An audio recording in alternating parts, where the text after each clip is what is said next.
Welcome to the 2350 Effect.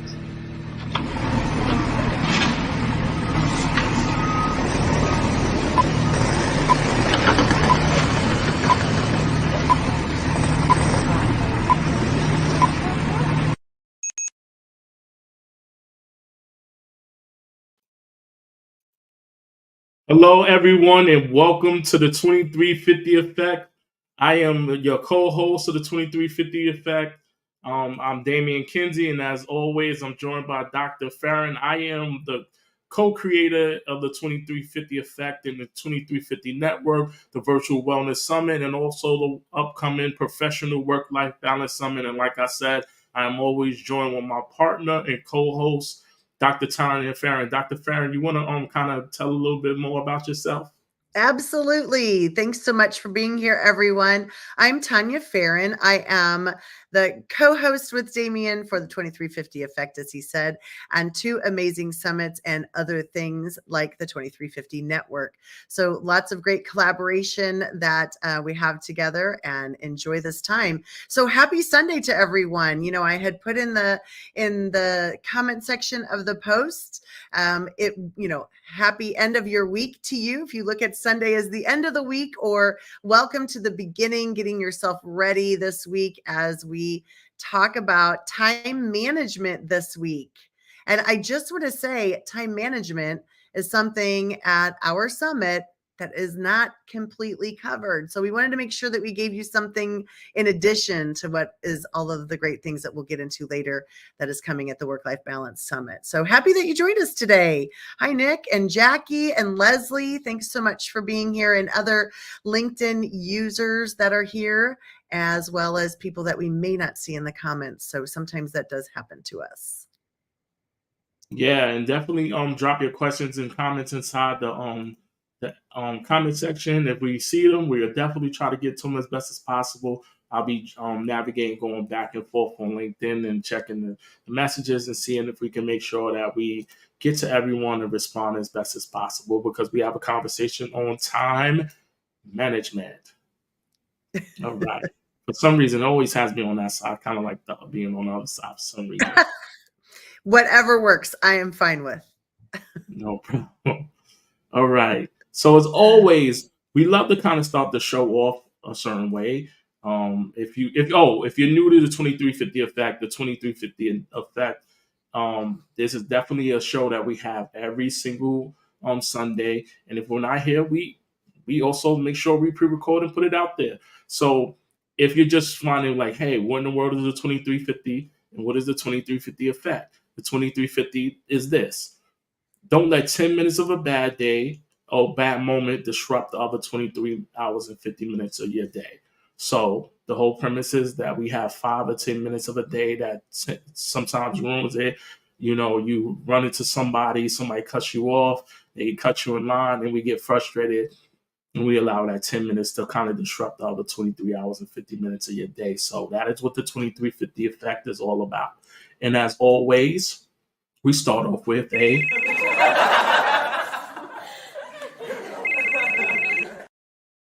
all right, so we always start with a laugh, call, or text, meaning that what is that thing in the last 7 days, which is a week span, that made you either laugh out loud, call somebody on the phone, or send a text? So that is what laugh, call, text is. All right. So Dr. Farron, you go ahead. I will go first. I've been thinking about this, but I want to tell you all also in the comments, as we're talking about these things, so including laugh, call, or text, please feel free to drop in your laugh, call, or text that you may have had in these last 7 days to be with us. That's what we want. We want you to be with us as participants and, as our guests on this show also. So, okay. So my laugh, call, or text is definitely a laugh. So this weekend, my husband and I had some friends come down to our lake house that we used to hang out with a lot a long time ago. And we hadn't been able to hang out and spend the weekend together in a while. And let me tell you, we laughed. And have you ever had those moments with friends to where it's the silliest thing that you're just laughing about. Nobody else would understand it. And you're just having a good time laughing. Well, that was kind of our whole weekend. And then the text messages have continued with maybe certain phrases. We played games this weekend. We laughed about this bird that keeps getting on our dock that we can't get rid of. We've got owls out there. We've all taken silly pictures of it. The pictures are flying back and forth. The silly things that were shouted out during games have been texted back and forth. In fact, I just got something sent, and it's just, isn't that fun? You know, when you take that time with a group of friends and it just continues. And that was my laugh this weekend. I had a great time with some friends. How about you, Damien? What was your laugh, call, or text? So I had a laugh, call, text this week. We're narrowing down to the nitty gritty on a professional work-life balance summit. The magazine will be coming out soon, so we're finalizing that. And so that was part of my laugh, call, or text. My call was my text message was to reach out to you, and my text and email was the going back and forth with Jamie. Shout out to Jamie at Helpful Living Magazine, who's helping work on the collaboration between Creative Living Ideas, the Work-Life Balance Summit, and the mag that's coming out soon. So that was my laugh, call, text. And then I'll give you one more just for icing on top of the cake. My laugh, call, text was with Jackie, because I was kind of laughing that she was on Nick's show last night and she didn't tell me she was on Nick's show. I so happened to have time and stumbled upon Nick's show because Nick does it like every so often, and she's doing this three series anthology book, and I saw her and also Leslie Flowers and a couple other people, and that was my own like, oh wow, like it was 8 of them on the show, and I was like, wow, I didn't know they were going to be on the show, so I was one of my laugh, call, texts. All right. Excellent. All right. Devon, welcome. Jenny, thank you for coming as well. All right.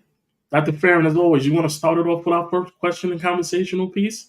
I do. So this is something that Damien and I were talking about, and actually really kind of got into the conversation and said, you know what, we need to make this our next topic. We do have people that are going to be talking on Work-Life Balance Summit, talking about time management in their realm, in their area, but we wanted to have a good conversation about it as well. And you know, some of the things that I had put into this post that I recently had on LinkedIn. I lost my post. I'm sorry.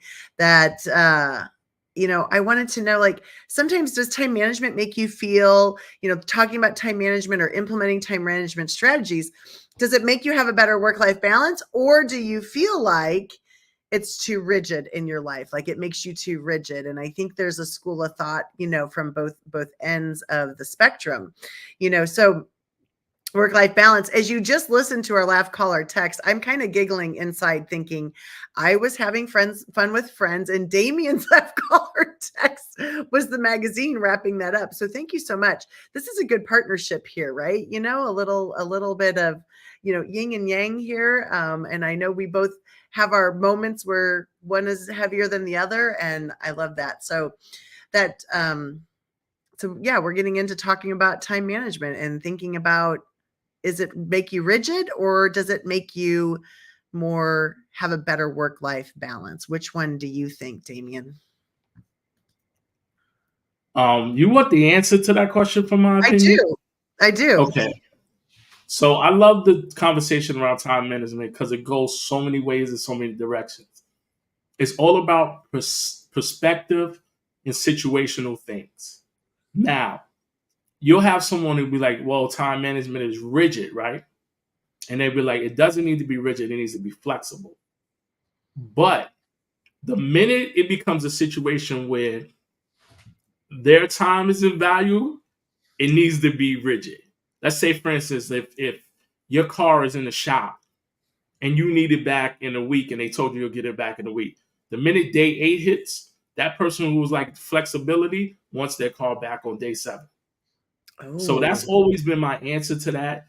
We do have to understand that treat people like you want to be treated. And when it comes to time management, put the same energy that you want with someone else's situation that in your situation. It's kind of like how Bill Russell always talked about. His father said, if a man's paid $1, he expected his father said you have to give $5 worth of work, meaning that you have to work harder because you want the same energy and treat it towards yourself. So I kind of always thought about that when it came to time management. And the best thing is if you can't do it and you're not on time, you just got to just tell people, hey, I'm not going to be here. I'm not going to be on time. Or you got to text them, which kind of segues into later on. I'm going to unveil what I think about that comment that I put in my post about texting. We had this conversation about texting last week, and I'll talk about texting and texting and calls and emergency, and then I also talk about my post where we talk about what's the most important thing about work life, hardest thing between work life balance. Is it family? Is it health and wellness? Is it professional? So Yeah, you know what? And it's funny because, when I think about time management, I do think about it personally, but you're thinking about it in the impact of other people. So, when other people aren't either honoring your time, another person's time, how they're managing their time is affecting and impacting other people. And so now you're making me really think about a few things also. So I feel compelled, and you've probably heard me say this when we've texted each other, when I'll say, like, you might text me and I may not respond for an hour or two. And I'll say, I'm sorry for my delay.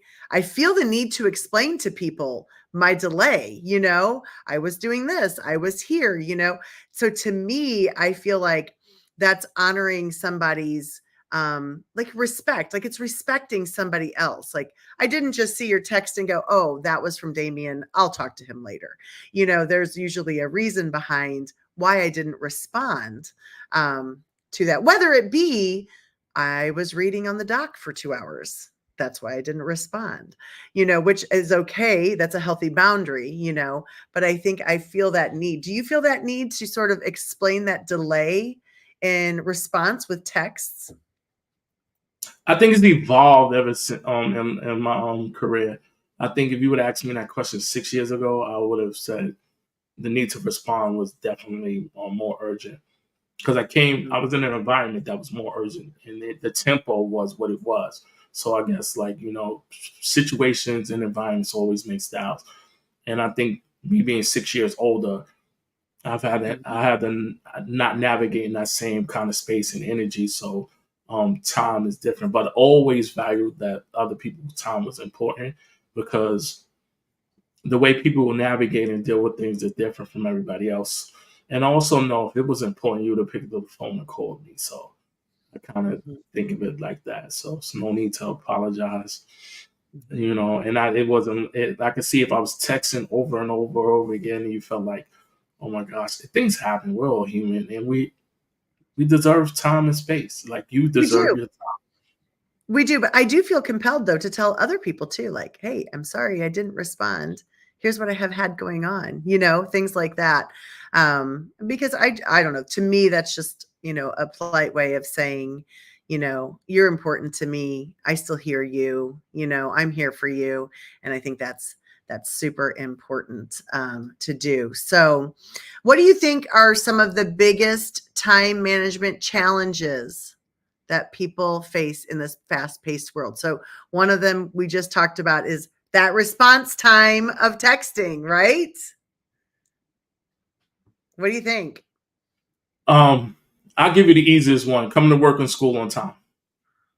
That is, throughout history, is always going to be the one that people can relate to or understand. It's either coming to work or school on time, whether it's transit or your plane is late, and it's funny because I saw 2 different YouTube videos that talked about 2 different situations. There was 2 individuals talking about, their partner being late and showing up, and they were giving them feedback about it.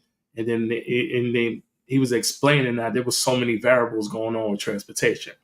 And then it was a situation where it was a situation where somebody kind of went viral about recording their workplace talking about being late, and they were going down this laundry list of times where the person was late, and then that was a kind of situation. I think what always plagues people is about time and coming on time for work or school, and that's always historically will be something that's always talked about. So that's just the easiest thing that just comes in my mind. Right, right. I agree. I think there's I think again it shows that there's like a level of respect that goes along with that, right? I respect my job enough to be here on time. I mean, I know that there's traffic things that happen sometimes. There's, accidents that happen. There's things like that happen, but for consistency, I agree with that. I think there are some things that I've noticed even with some kids, like, I'm in education. Kids get stuck on their phones. They get stuck, right? They can't stop. Even adults, sometimes we lose track of time because maybe we're scrolling or we're going through that.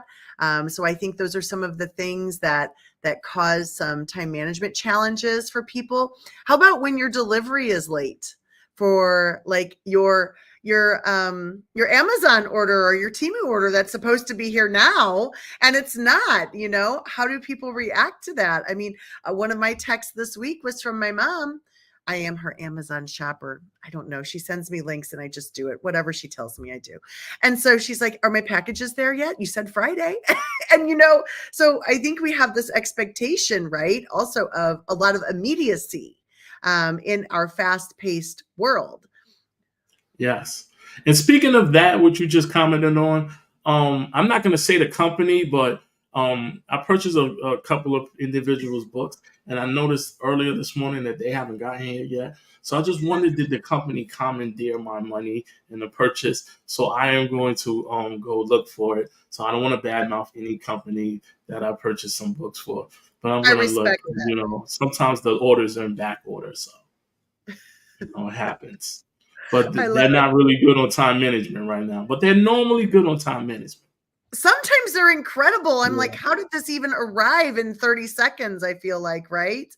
And so I do think that, like sometimes we have that expectation of that immediacy, and yet maybe we can't produce it ourselves of other things, So I love that. So yes, thank you, Jackie. You are your mom's Amazon shopper too. I love it. It's so funny. I was teasing my mom the other day. I was like, am I just your personal shopper or what? She says, I like it better when you do it. Okay, awesome. So I love that. I love that. Oh yes, that is true. Yeah, that is true. It is. It's a microwave feeling sometimes that you have to have that instant, 30 seconds, put in a microwave, 90 seconds and cook. It's the same thing when we were like ordering stuff online. We expect it to come like in 5 minutes, Or if we go to the store, we expect it to be in the store. Not that other people live in this world and they can buy the same thing. So we feel like we can just stroll in and like say, for instance, we know that the delivery truck comes on Wednesday at our local grocery store or our big shopping environment. We'll wait until Monday to go there and think that the stuff was supposed to be on the shelf, and they be like, why did you run out? Or if they run out a particular drink or a food at a restaurant, like we kind of look at it like, why don't you have enough? Instead of looking and honoring it as, what, maybe we should have got here earlier and used time management, or even looked at it from the perspective of they're doing well financially enough that they're buying stuff that is just running out. So we have to kind of like adjust and shift and be like, okay, maybe we should go at this time versus that time. And I used to do that with the movies when I used to go to the movie theater. I used to know what particular time to go to avoid the crowd because I wanted to get in and I wanted to get out and I wanted to maximize my time. And when my day off and being exhausted, I wanted to be able to maneuver and move around and do other things during the day. So I wouldn't wait until the end of the day or wait until I wouldn't wait last minute to get tickets. I would be proactive. So. Right. Exactly. I agree. And so that's a great thing. So this fast-paced, today's fast-paced world, we may just expect or assume, right, that because we can get so many things on demand, we may think, well, we'll just wait till later. I can get it. It'll be here by tomorrow. And then maybe it won't be. Or, the tickets will be available for me and they're sold out, things like that. So but then bringing it back into, your own work and your life, some ways that you either prioritize or some strategies that you personally use in order to help yourself in the workplace. What are some of those strategies, prioritizing? So this one kind of popped in my head as you were saying that too, and micromanaging somebody, an individual. I think a lot of times if you give people space and opportunity, they're able to rise to the occasion. A lot of times when people don't arise to the occasion, there is that level of when they feel kind of uncomfortable or they're thinking so much about it. So the clock runs out in their head. So for instance, let's say for instance, if you gave me a task to do on Tuesday, they're feeling like they're being micromanaged at times. And they're going to ask you it's supposed to be due noon. They'll ask you at 11:58, hey, I need some help and support. Because they weren't comfortable with asking for help before that because they was going through all the scenarios of how to get it done. And then they're waiting till the last minute because they're trying to figure it out. And this is a situation where someone is like managing time a little bit badly, but in their brain, they're trying to problem solve and work through the situation. So a lot of times when that happens, we do have to acknowledge like, hey, let's have a conversation around some of the things you have done and praise them for all the things that they tried to do and then maneuver it and shift it to a point where we have a conversation around being a little bit more proactive to reaching out for help and support. And then let's kind of meet this deadline at 12 because it kind of pushes all these things back.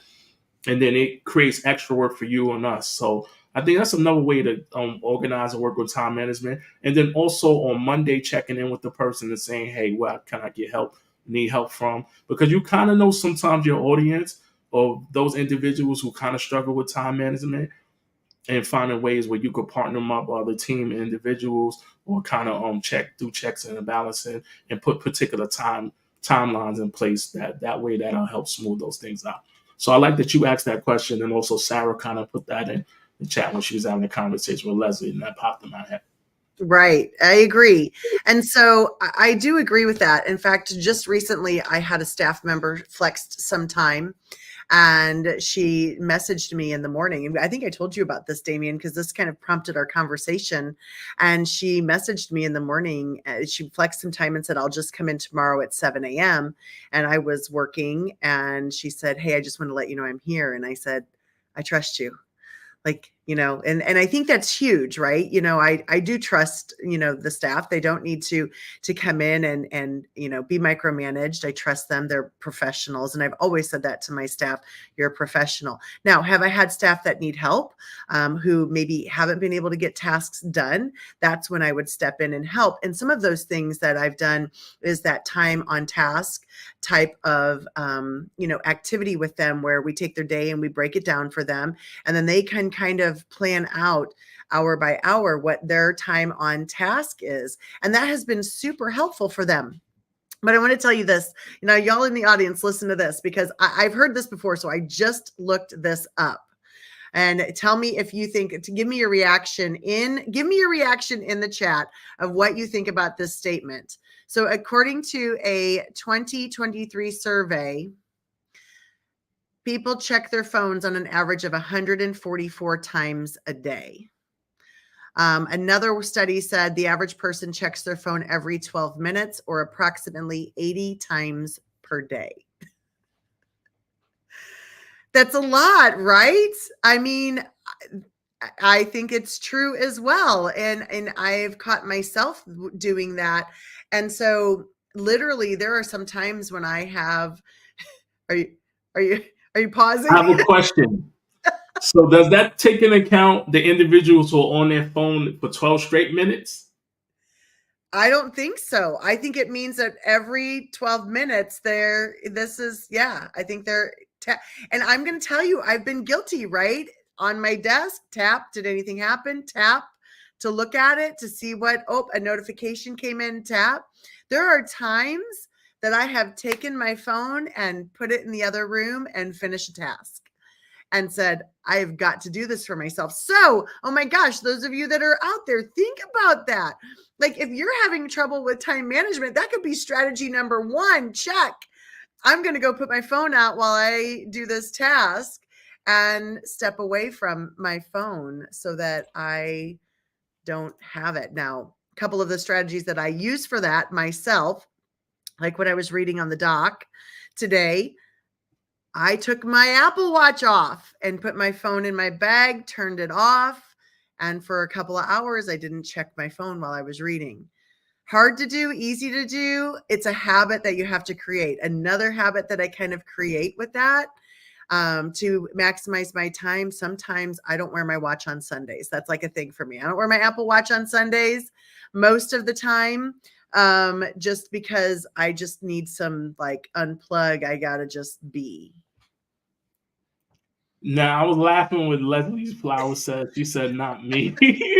I'm disciplined, and I was telling her that audio rules count. Leslie, we all guilty of indoor audio rules, so that counts as well. So I love that you wrote that. Thank you, Tom, for sharing too that you check every 20 to 30 minutes. Like, I think this is really eye-opening and something to really think about. Now, we can look at it as, am I checking for notifications? Am I checking for how many, interactions I have on my post? Or am I checking to see, am I on time on task? You could do it that way too, where you're saying, okay, I have been on this task for this long. I have 5 more minutes to get done. Another thing that I usually do, even on my professional calendar at work, I will block that time out. I need to work on this task during this time, block it out, and keep myself on pace. So then I'll see the notification come up for that next thing I need to be working on. Okay, I'd better do that. Thank you, Yvonne. You know what? I want to just shout out Yvonne. She's just been such a great person that I've met. I'm doing a conference with her on Friday. So excited to have her be in our community right now. So thank you for sharing that. And Yvonne, you might have just got here, but I just shared that too, that I feel compelled to explain why I'm delayed in responding to text messages and things like that when I'm doing other tasks. I feel like it's just out of respect and politeness, but that's just my take. Hey, you can always think about their texting early. So, Oh, thank you, dear. All right. So, speaking of time management and time, we are 17. So I get the emails and it gives the clock on Yes. the newsletter. So Yes. It's always great to see though, and it gives you the countdown and when the summit is. So it's 17 hours. So I did a post today about the summit. Felipe also did a post about it too, and I realized it's 17 days, not 17 hours. I apologize. Yes. That's like way around the corner if it's 17 hours. So it's 17 days away from the Professional Work-Life Balance Summit, the second year of it.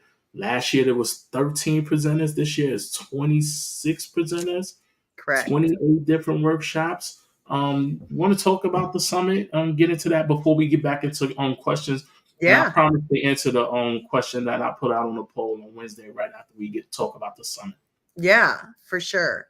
I do want to talk about this. So there's a couple of places. So aside from also being an educator, I own Creative Living Ideas that, my organization started the Work-Life Balance Summit last fall. Damien and I have been partnering now. We did the virtual wellness experience and now we're doing this one again. And we've done some parenting summits in between. But this is the website, Creative Living Ideas. You can just, quickly see my team and our products on here. You can sign up for the newsletter on here. So if you go to creativelivingideas.com, and then you'll see the Work-Life Balance Summit and the Virtual Wellness Experience. We've got learning opportunities and other books and some blogs that have been written. But this Work-Life Balance Summit, you can purchase your tickets here.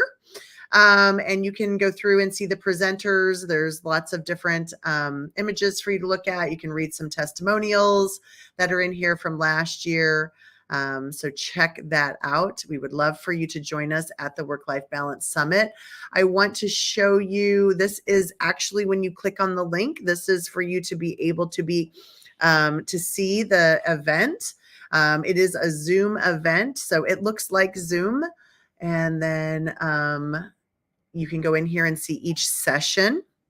We're starting each morning with 20 minutes of kind of coffee talk, getting everybody logged in, getting everybody ready to go, hanging out, visiting with each other. You can purchase a ticket just for this moment, these 20 minutes, or you can, grab the tickets for the 2 whole days, or each separate days. But these are the sessions that are every hour.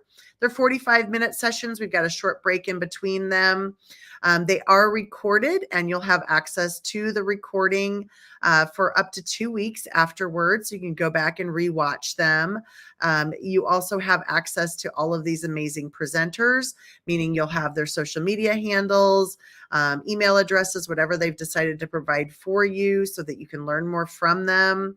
There's so many different realms for us to really go into at the Work-Life Balance Summit. I mean, from parenting to, meditation to financial strategies, parenting, breath work, meditation. It is just absolutely incredible.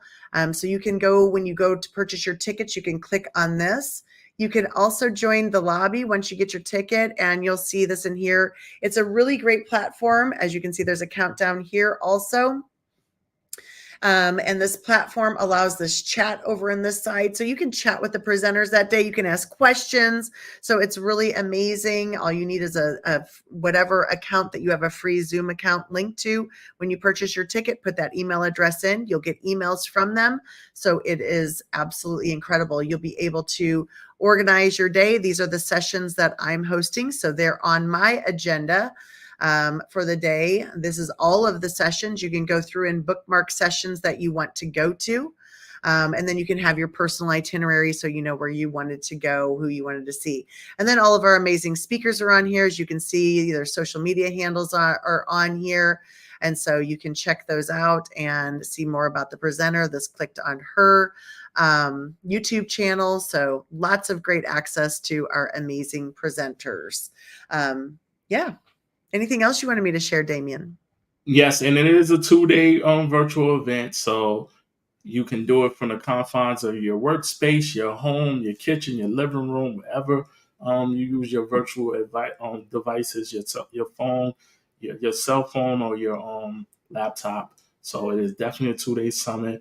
We have people talking about social media, like she said, finance, health, wellness, professional development. People who have written books, educators, individuals who have been in the military, travel. We have a gentleman who's an actor. People who have built their own businesses, who've worked in corporate America, who've worked on social media, different social media companies. So it's a whole list of people, and we try to get as many people in so many different industries to come out for the virtual 2-day event, which is the Professional Work-Life Balance Summit. All right. And then that's Dr. Tanya Farron. I was just showing you some of the social media handles that you can click on when you get in there so that you can learn more about these presenters. That's one of the things that I think we really credit ourselves with, being able to give our audience, the people in our community, a really good understanding of who they're coming to see. I mean, literally in the chat, tell me this. I've gone to lots of conferences. I've presented at lots of conferences. There are many times I see a title. I have really no idea who this person is. I can read a bio, but I'm going to go there. I probably won't talk to them before. I probably won't talk to them afterwards. But now we're giving you access to them. You're going to know their social media handles. You're going to be able to meet with them at the event. And starting September 22nd, we have Meet the Presenter Week. So we are on. It's coming. I know you're going to tell me. We'll talk about that later, right? No, it's next week. I know, it's the 22nd. Yeah, we started the 22nd. Next week. I know. That is next week. Wow, it's coming out quick. So you'll get to meet all of the presenters. We're going to be on every night at 7 p.m. Central Time, and you're going to be meeting 2 to 3 to 4 different presenters that evening. And you're not just going to hear their bios. You're going to get to know these presenters. This is fun conversations that we're going to have with them. So stick with us. It's really going to be, it's just an amazing experience. It's not just an event that you're going to. And I think next Sunday we kick off with Jamie, Helpful Living magazine. We have Bianca, who's worked in the hospitality business and restaurant business and helped open up restaurants. And she's also does this thing with traveling with kids in the school systems and take them abroad in different places. And I think Camille's on that there as well, if I'm not mistaken, who does health, fitness, wellness, and does a lot of public speaking and also works at a bank. So there's so Yeah, many things and options going on. So the kickoff is next week. I'm excited. me too. All right. So do you want to talk about the last thing we need to talk about is? Yeah. Let's talk about the 2350 network. So we have a great community that we have started. I think we kicked it off in July-ish, something like that, the 2350 network.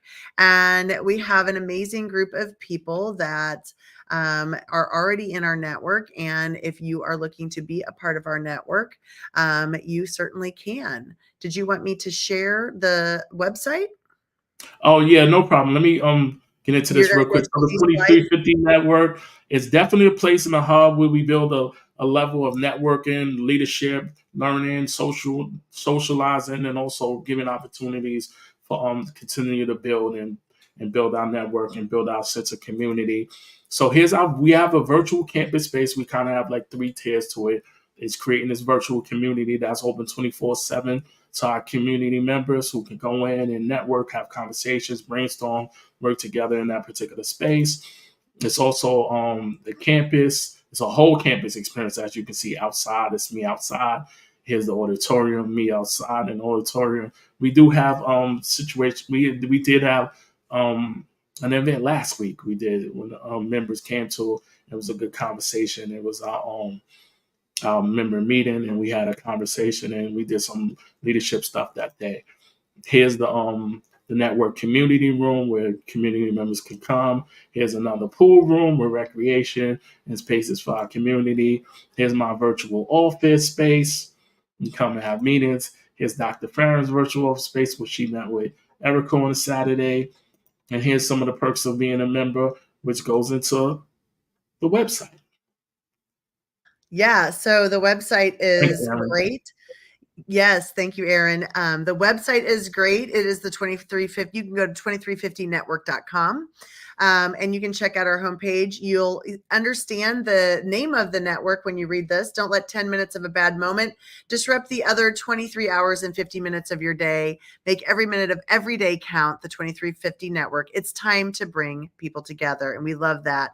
And our mission is to empower professionals through a creative approach that brings together thought leaders and forward-thinking professionals. And so we're very excited to do that. We want this space to be warm and an open place for people with mutual respect and a welcoming environment. And, you know, we have really amazing people in here.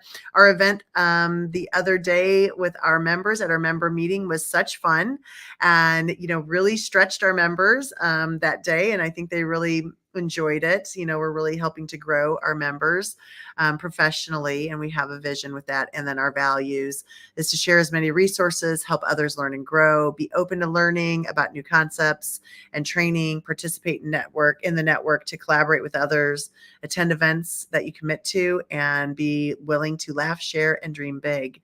So you can just click this button down here and join the 2350 network. When you click on that and you join, Damien and I get back to you within a week because this is sort of an application, and then we let you know from there. This is some information on the collaborative virtual workspace that Damien just shared with you. And we've got social and networking hours. We've got a member showcase I will be showing you, and professional development because we want to help grow our members. We want them incredibly successful, so we want to help them in as many ways that we possibly can help them. When you click on member feature, you'll be able to see our member feature is Jamie. She is the creator of the Helpful Living magazine. This is one of the Creative Living Ideas magazines that she helped to create, and you can purchase copies from it here. Member Spotlight is Jamie, so we do a member spotlight. And then there's also a calendar of our events. So we went through and we do schedule out each quarter and add events into each quarter for our members. And then we also have a member meeting every month for them to come to. So we've got really great things coming in September and October already.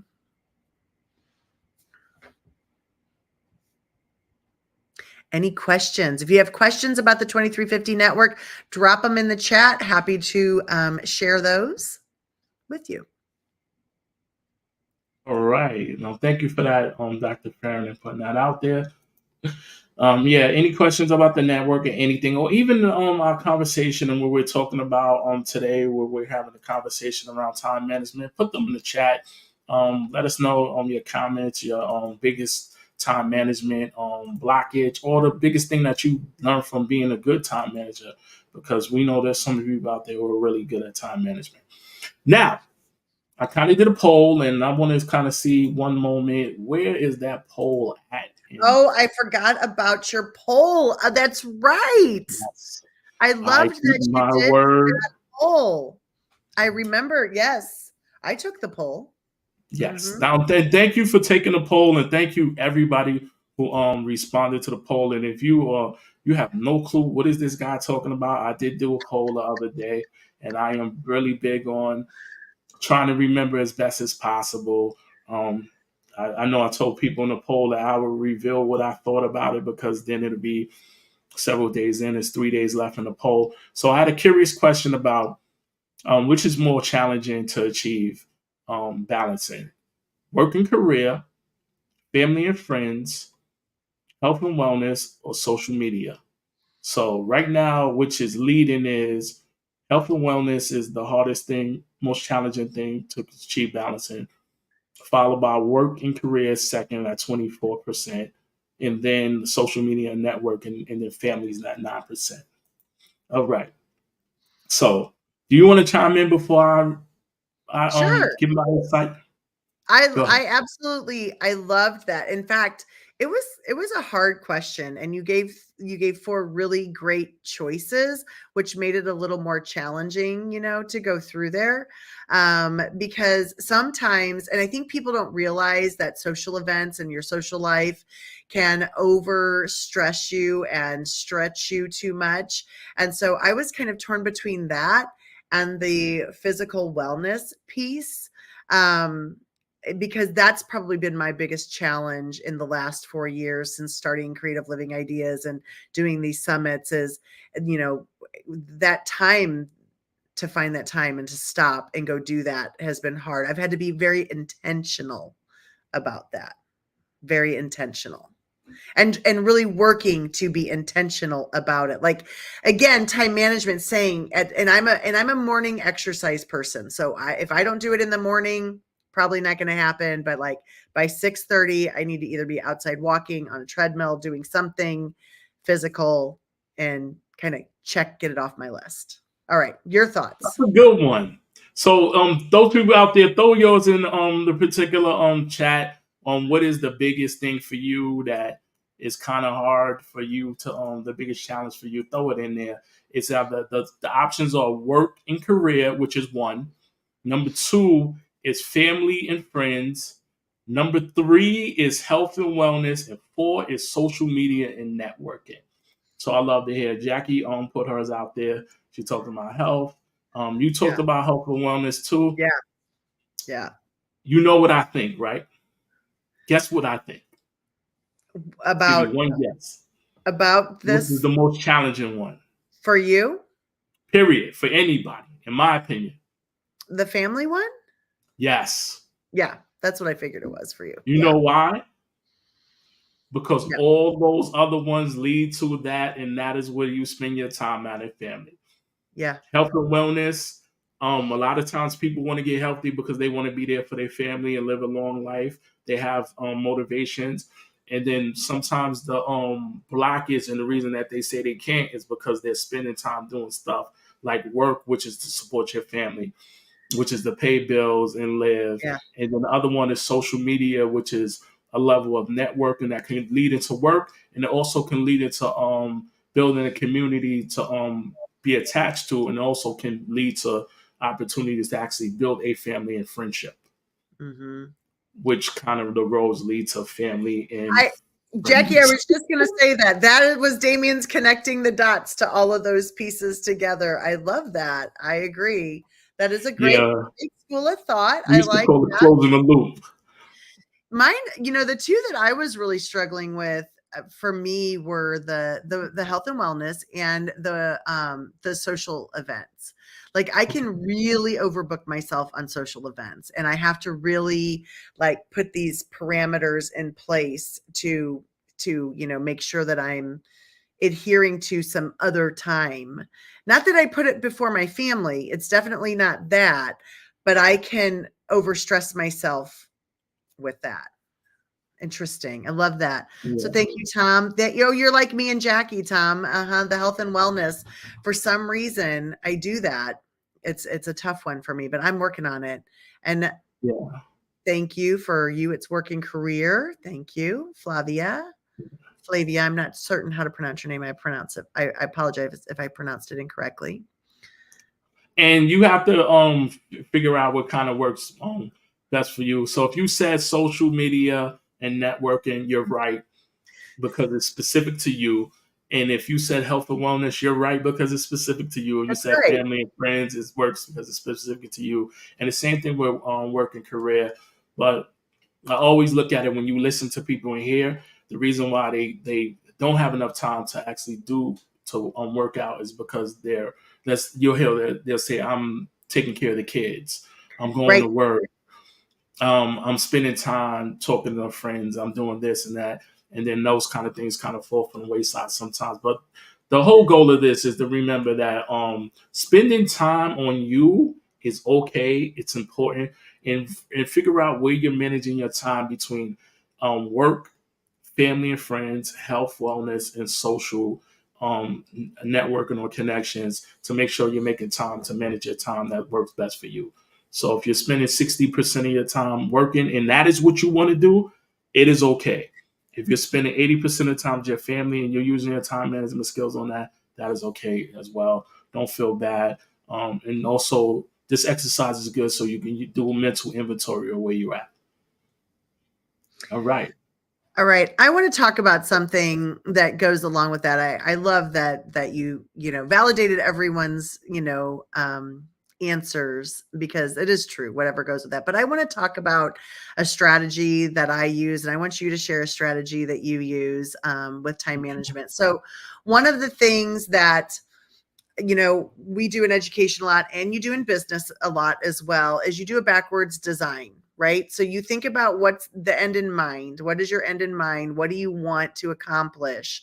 And I literally break it down to the day. So, and I'll do a backwards design for the day. So for example, on my Sundays, let me give you today, on my Sundays, I know that I have to be ready for this live event with Damien at my time, at 7 p.m. So I go backwards in my day. I know that I have to be ready and, ready to be present here.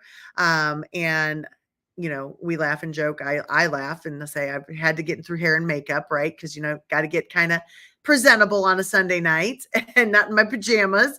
And so I go backwards. Like, what do I need to do here? What time am I having dinner? What time are we, coming home from something on Sunday? How much time do I have to work? And then maybe I want to do some work on Sunday, for this or for, the wellness summit, or getting prepared for tomorrow's meetings that we have after work, with the presenters. And then I think about my health and wellness. And then I think about some maybe me time.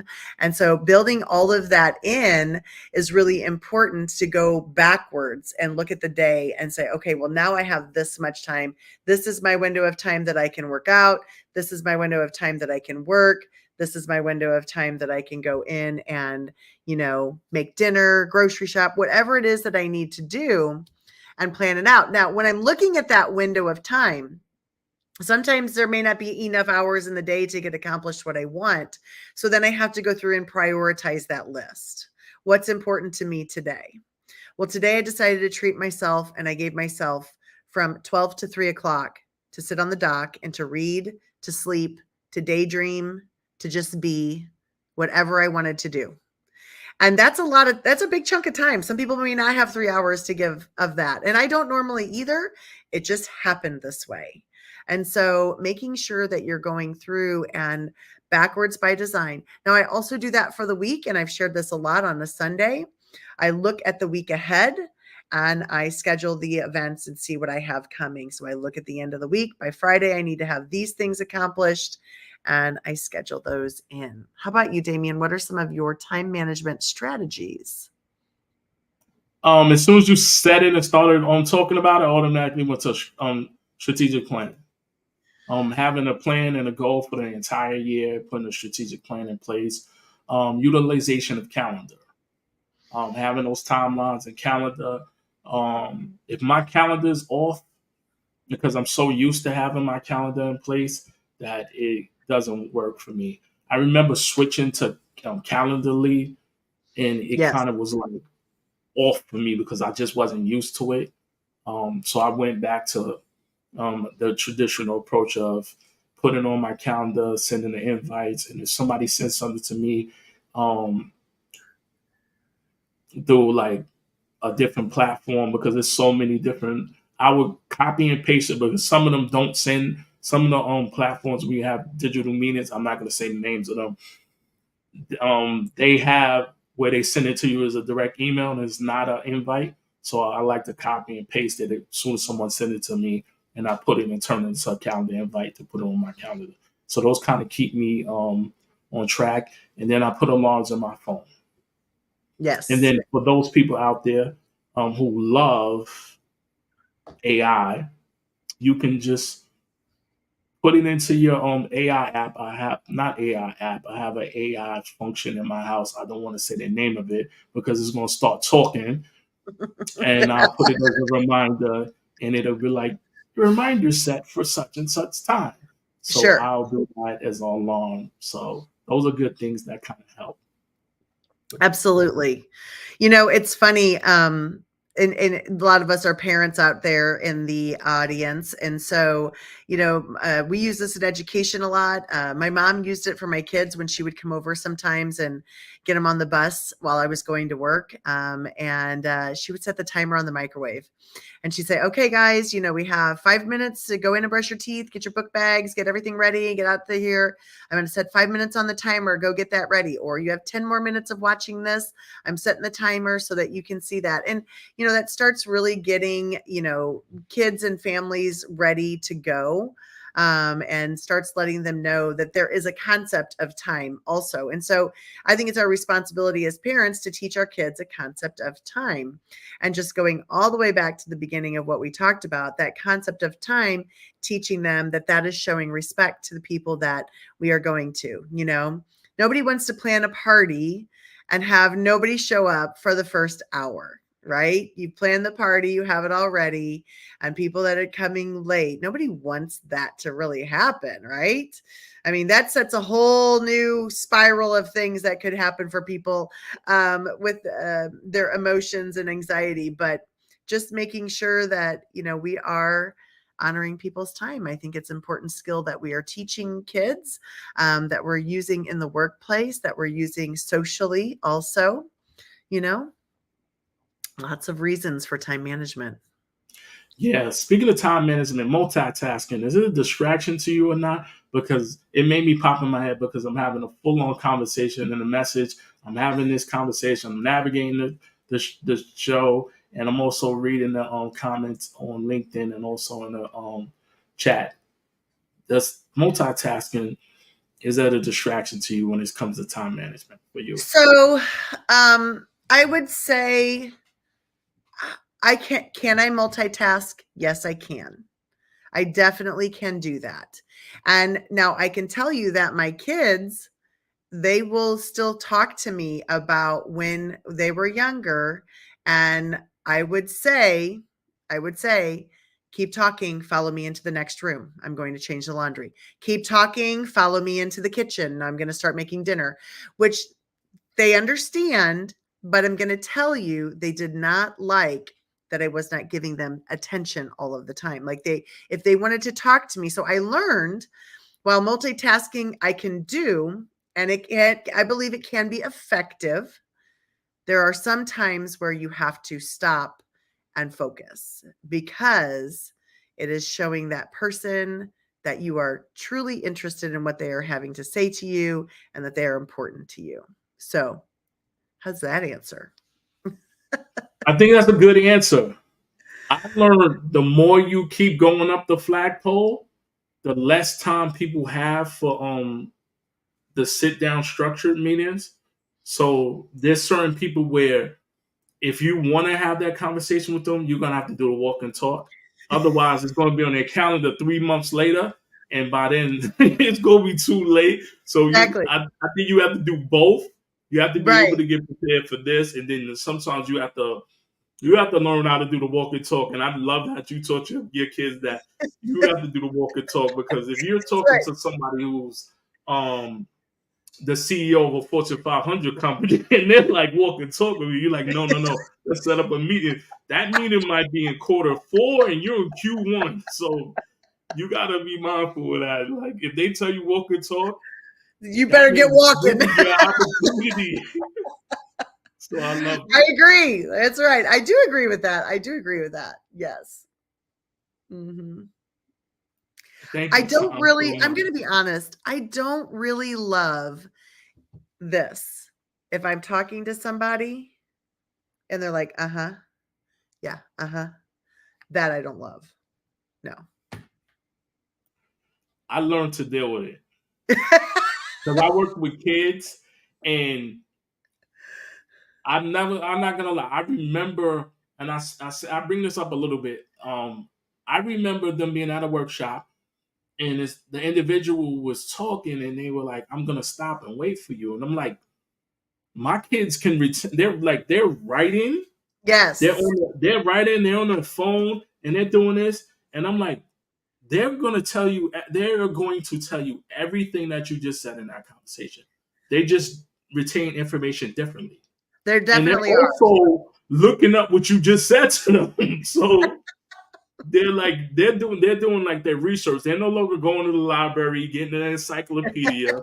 They're going on Google and they're looking in and check. So I had to get used to that and adjust to that. And it's just like that's just the way they communicate and they retain information. So exactly. yeah, it's different. You just got to know your audience and just check for understanding. So Definitely. Jackie, you do the walk and talk. Sometimes just stop. I know. Hey, you get busy and it happens. So Yeah. I feel like we covered a lot. I'm going back over some of our questions that we had, Damien. Yeah. I think we've gone over quite a few things. This is a great question, though. I know we have just a few minutes left. Thank you, Tom, for the compliment and everybody else with the nice words. We greatly appreciate that. How can individuals overcome procrastination and stay focused on their important tasks? What about the procrastinator? Nike, just do it. I love it when you sum it up. The best advice I give for somebody who procrastinates is you have to figure out, is it a skill blockage? Like I just don't know how to do it, so I'm not doing it. Is it a motivation? I'm not motivated, it's boring. Or is it a situation where you kind of need a little bit of help and assistance? So is it a trainable situation? So it's either that. It's a skills deficit, skill lapse. There's trainable problem blockage, or there's a motivation. You got to figure out from there. And the best thing I like to say to somebody who's procrastinating in a situation, channel your inner, I want that for me. So if you go to a grocery store, we've all been in the department store and we stood on a line and there was one line and 5 registers, but one line. And we're like, why aren't there 5 lines? Channel that inner feeling in that situation and try to overcome a procrastination, and also use help me. I think that's huge because I think a lot of procrastination sometimes stems from fear. I think people they're worried or they're scared or they're afraid. I mean, I think about certain things like Have you ever gotten like some bill in the mail and you're like, I don't want to open that. Right. Right. I mean, or you got the acceptance maybe letter in the mail from a university and you're like, I don't want to open that. Procrastination type piece. I don't want to go to this event because it's sad. I don't want to go to this event because it's hard. And so I may procrastinate something. I don't want to accomplish this task because I don't even know how to get started on it. So I don't even know where to start on this task. So I'm just going to procrastinate, right? So there's so many little fear-based pieces, I think, with procrastination. But I think you hit the nail on the head when you said, ask for help, ask for help. We have to ask people for help. Tell somebody else in your family, open the letter. Tell somebody else that you need at work, could you please help me get started on this project and maybe tell me the first 3 things I need to do. Get me started on this project. You know, ask for help, because that procrastination is just going to eat you up inside until, you know, you are frustrated and you're maybe feeling sad or upset or stressed. So making sure that if you're a procrastinator, looking inside of why am I procrastinating on this task? I'm going to do one a little bit further and expand on it. Like I said, just do it like Nike does. Yes. And here's the bigger one. The DMV is full of people who procrastinated and waited to their birthday or the day before to renew their driver's license, renew their registration. Regardless, and I've done it too, regardless if there's an online, they make kiosks, they're open 24 hours, and it's still people who walk in the last minute. So when you're procrastinating, start looking at it as the DMV effect, the Department of Motor Vehicle effect, that is so packed with so many people. And you're like, why is this so long? That is the same way people are going to think when you are procrastinating or something that you know how to do. And if you don't know how to do it, raise your hand and say, hey, help me. Absolutely. All right. So as always, I think this was a great show. What do you think?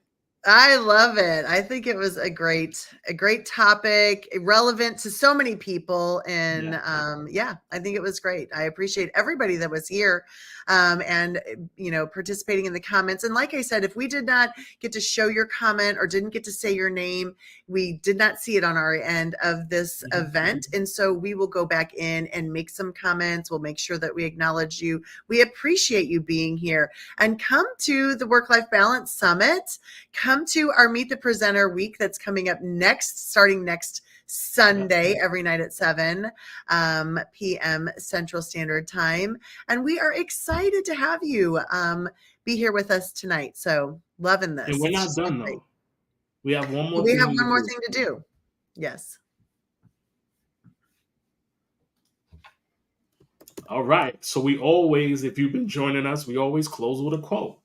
What is your quote, Dr. Farron? Oh, matter of fact, this is your segment. I'll go first. Oh, you want to go? No, go ahead. Raise your hand. No. Right.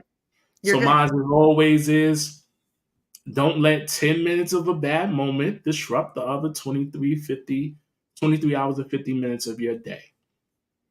The 2350 network, please connect, join, and make every day count. All right. I love that. So I just looked something up. I forgot about this because I wanted to change it up a little bit and kind of focus on time. And I think this is a good one. Life teaches us to make good use of time.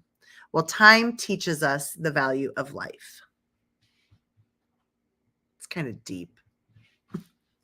I like that.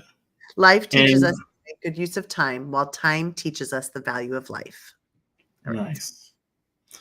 And I was talking about the actual motor vehicles. I know the DMV. I'm in the DMV area.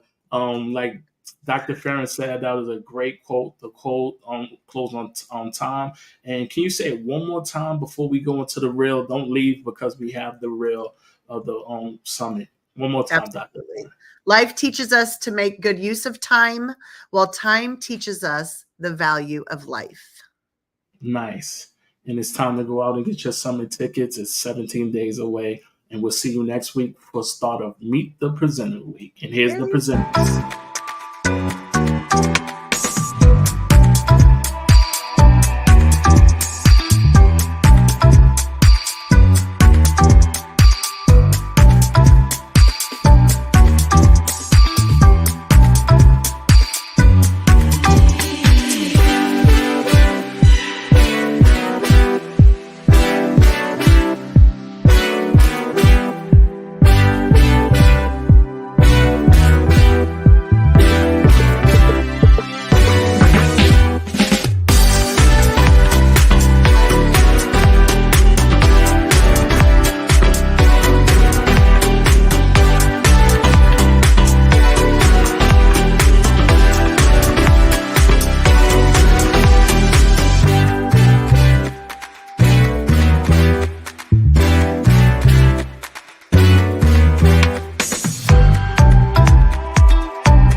Thank you for attending the 2350 Effect. If you are interested in becoming a guest or a sponsor, please contact Damien or Dr. Tanya. Join us every Sunday at 8 p.m. Eastern Standard Time for the 2350 Effect.